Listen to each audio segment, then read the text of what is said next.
जब ढोल नगाड़े बजे तुम्हारे घर के आगे तुम्हारे रिजल्ट पर, तो आस पड़ोसी दुनिया पूछने आए कि अरे क्या हुआ, कि अरे लड़का एसआई कांस्टेबल, लड़की एसआई कांस्टेबल बन गई। उस दिन समझना कि तुमने जीवन में कुछ प्राप्त किया है, जो दूसरे तुम्हारे नगाड़ों की चोट पर उनके कान थर्रा जाएं, और जो आज तुम्हारे ऊपर उंगली उठाते हैं वो हाथ तुम्हें आशीर्वाद दें। वो है बड़ा बनना, वो है जीवन में कुछ पाना। कि जो हाथ कहते रहे निकम्मा है, अरे इसकी लड़की कुछ नहीं करती, पढ़ाया था देखो घर पे बैठी है। तुम में से बहुतों की शादी हो चुकी होगी लड़कियों की, तुम्हारे ससुराल में घर में कोई ताना देता होगा, अरे काम धंधा तो आता नहीं है। तुम उन्हें बताओ पढ़ के, चुप उन्हें समय निकाल के, और तुम्हारे भाई के पास, इस एग्जाम्पल के पास वो सब कुछ है तुम्हारे लिए कि तुम उनके सिर्फ उनको दिखा नहीं सकती। बच्चा तुम संसार में नाम कर सकती हो, टॉप कर सकती हो, वो सब कुछ है तुम्हारे लिए, वो सब कुछ। बशर्ते पढ़ना तुम्हें है, मेहनत तुम्हें करनी है, मरना तुम्हें है उस मेहनत में, उस तपन में, उस आग में तुम्हें जलना है। लेकिन हां, तुमसे पहले मैं जल के गुजरूंगा उस आग से।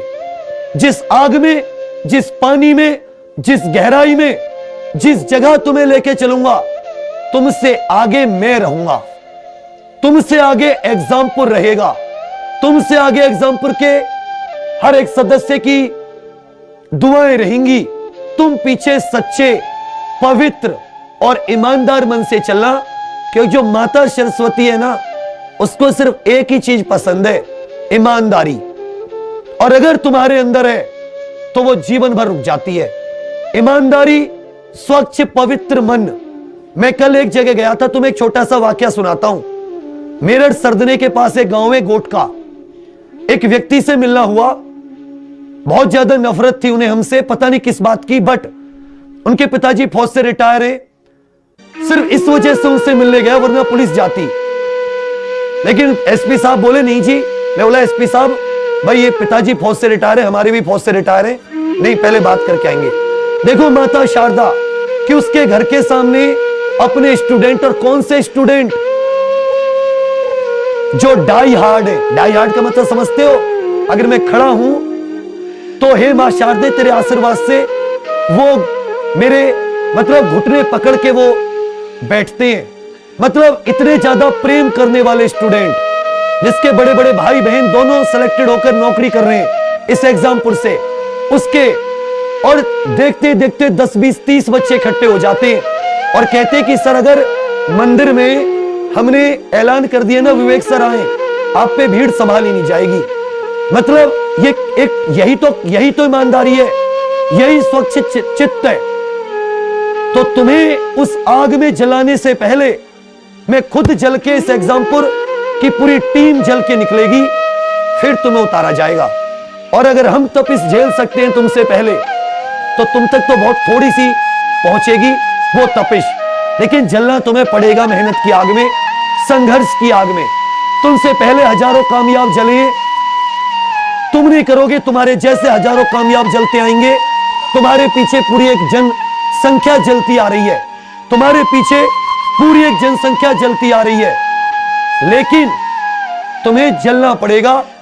तुम्हें उस तपिश में, उस मेहनत की आग में जलना पड़ेगा, तुम्हें वहां से निकलना पड़ेगा, तुम्हें गुजरना होगा उस आग से, तब जाके तुम एक सफल इंसान बनोगे।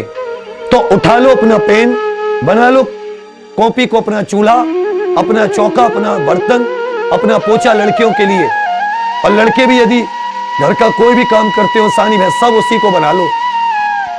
सानी करते हुए भी तुम तेज आवाज में सुन सकते हो जो मैं बोल रहा हूं। मैं आईपीसी पढ़ा रहा हूं तो उसको बोलता हूं, जितना बोलता हूं उतना लिखता हूं। कोई करंट अफेयर पढ़ा रहा हूं तो उसे सुनो। तुम सानी करते हुए, भैंस का न्यार काटते हुए, यदि किसान के बेटे हो, किसी दुकान पे काम करते हो तो अपना सामान बेचते हुए, कहीं समोसे पकौड़ी बनाते हो तो वो काम करते हो, किसी लाइब्रेरी में पढ़ते हो तो वहां तुम घर का रोटी पो रही हो तो वहां चूल्हे के सामने आटे की जो परात होती है उसके सामने तुम मुझे सुन सकती हो, देख नहीं सकती हो तो कम से कम सुन सकती हो। पोछा लगाते हुए तुम अपनी जेब में फोन को अटका के लीड से एक लीड भी सुनोगे तो भी तुम सुन सकती हो, झाड़ू लगाते हुए भी। लेकिन तुम्हें इन सभी के साथ, तुम्हें दोनों पैर साथ, तुम काम भी साथ करो, पढ़ाई भी साथ करो। जब काम नहीं है सिर्फ पढ़ाई करो। यदि तुमने जुनून सा ला दिया ना पागलपन, तुमने जुनून ला दिया पागलपन, एसआई छोड़ो, कांस्टेबल छोड़ो, तुम डीएसपी आईजी आईपीएस बनोगे। ये जुनून ला दो अपने।